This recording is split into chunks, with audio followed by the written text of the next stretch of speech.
सभी सम्मानित शिक्षक बंधुओं, प्यारे बच्चों, आज 16 फरवरी और आज के दिन दो कार्यक्रम विद्यालय में आयोजित हो रहे हैं। एक अभी हम लोगों ने सरस्वती पूजन का कार्यक्रम किया बसंत पंचमी के उपलक्ष्य में, और दूसरा जो कार्यक्रम है वो सुहेल देव जयंती, महाराजा सुहेल देव जयंती का भी आज ही कार्यक्रम।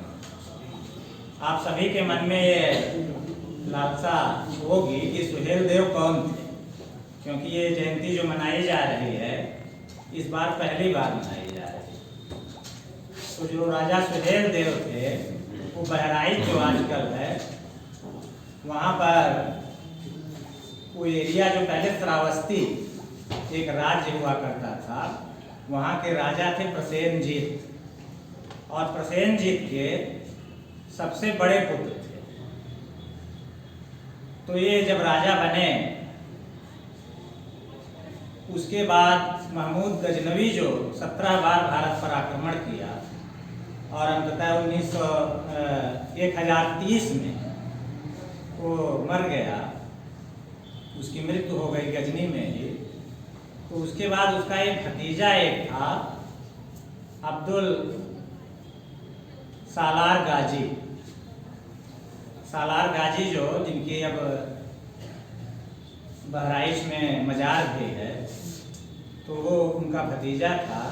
उसने सोचा कि अब हम क्यों न भारत पर जो महमूद गजनवी ने अपना साम्राज्य बनाया था उसको हम क्यों न हथिया लें।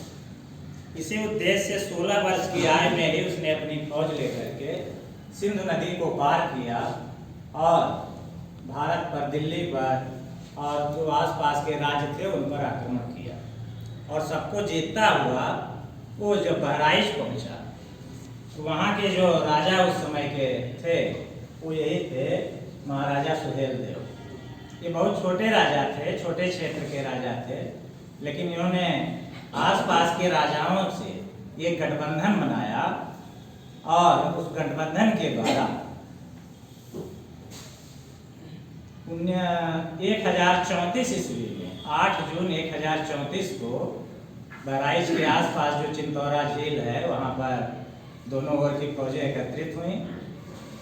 सालार मसूद के पास 1.5 लाख की फौज थी और इनके पास कुल 20-25 हज़ार ही सेनाएं थी, लेकिन इन्होंने इसको धर्म युद्ध बना दिया कि कुछ भी हो जाए लेकिन हम लोगों को उसको मार ही देना।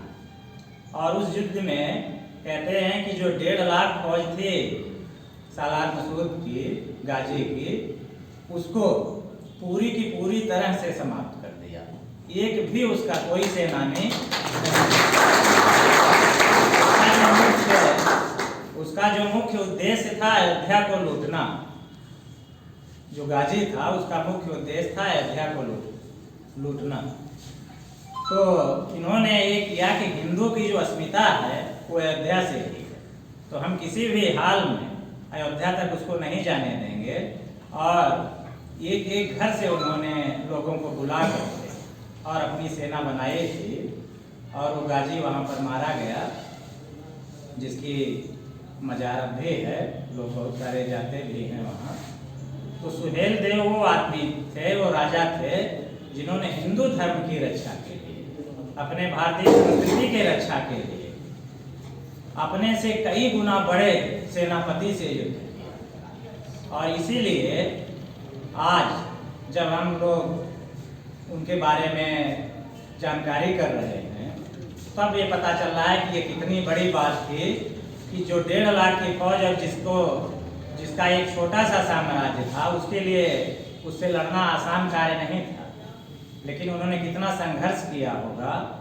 और उन्हीं संघर्षों को याद करने के लिए, उनके बलिदान को याद करने के लिए ये जयंती मनाई जा रही है।